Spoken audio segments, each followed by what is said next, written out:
Hi everybody, I'm Pav Bryan. I'm a professional cycling coach and you're watching my video of me descending Painted Cave Road just outside Santa Barbara in California.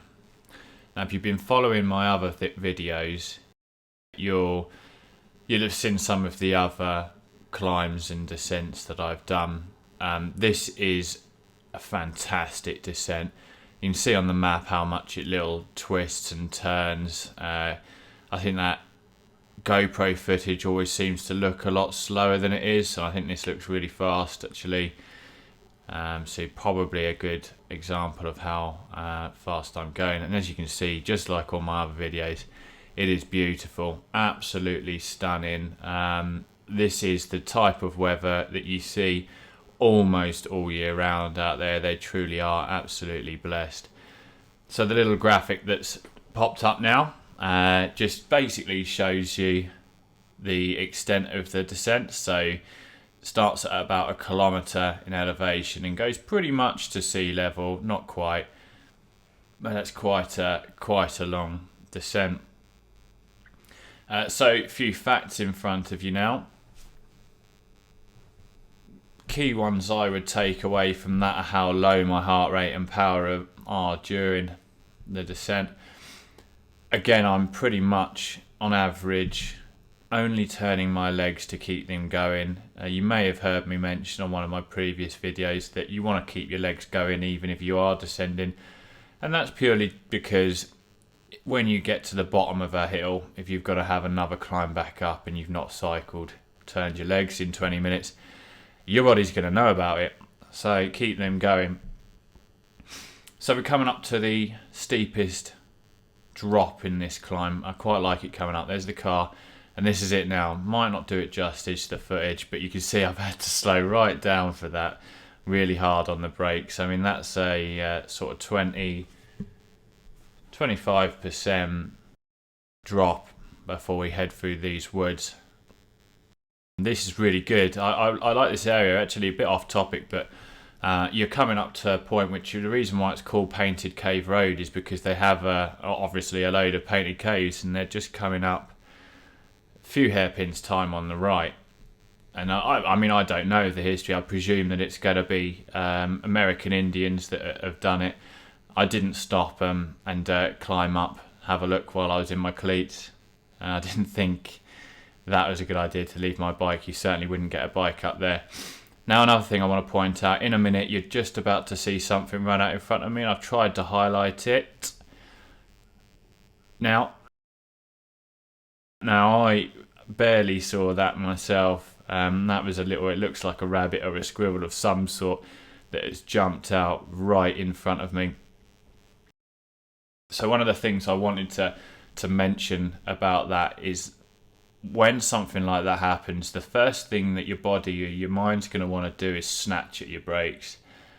And it's not the greatest idea. I mean, you do need to obviously apply your brakes, but snatching at your brakes at any time is a recipe for disaster. So you need to apply your brakes evenly. Your rear brake's primarily going to be more for balance than it is anything else. The majority of your stopping force is coming from your front brake, which is why if you snatch at your front, it's why you typically go straight over the handlebars. But so be aware of your surroundings. You can't, as well, like driving a car, you can brake or you can turn, but doing both at the same time doesn't usually end in great circumstance. Now you can see what I've done here now is it's actually changed to a different day. The reason for that, one, I wanted to point him out, did slow down and ask him how he was. I think that's an important part. If you're watching this video and you're not somebody that waves to other cyclists or stops and maybe helps other people out, why not? is my honest question to you there. I think one of the best things for me and why I love this sport is the fact that actually you can meet a complete stranger and they will help you as much as you will help them. I think there's a real camaraderie around cycling, which is what makes this sport so special. And another thing that I've spoken about quite vocally. And it's something that frustrates me quite a bit actually, is the void that seems to be appearing. Maybe it's sort of media created between cyclists and other road users. I personally am not one. I obviously have a GoPro mount on my bike, but I'm not one for specifically using the footage against someone. I don't think that's productive in any way whatsoever. But I also understand why people want to protect themselves. And yeah, I've been in an accident. Would me having GoPro footage of the accident have got my claim sorted any quicker? No, not at all. Would it help someone else? Yes, possibly.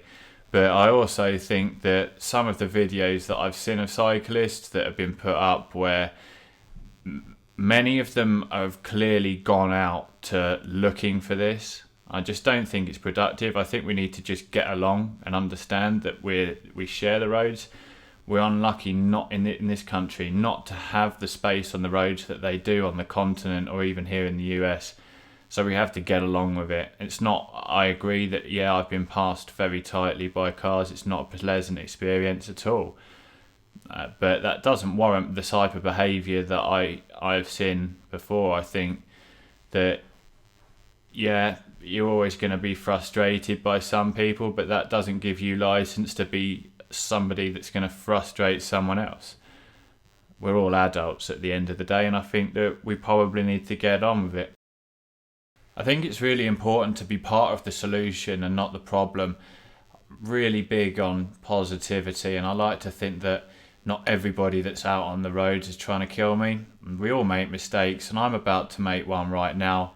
Middle of the road, car comes around, and you can't see it from the footage, but my rear wheel is all over the place there, and I'm nearly going onto his bonnet.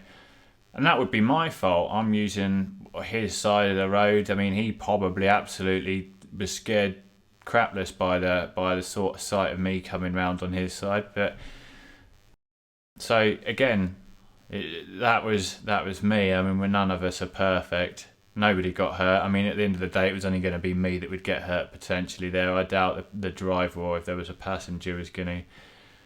But that's just an example of an incident that could occur. So just coming towards the end of the descent now, or rather it does go on a bit longer, but it's not quite the great view that you've seen so far. So I'd just like to thank you again for watching. I hope you've enjoyed it, and if you have, please feel free to like, comment and share this video. And I thank you again, and I look forward to seeing you soon.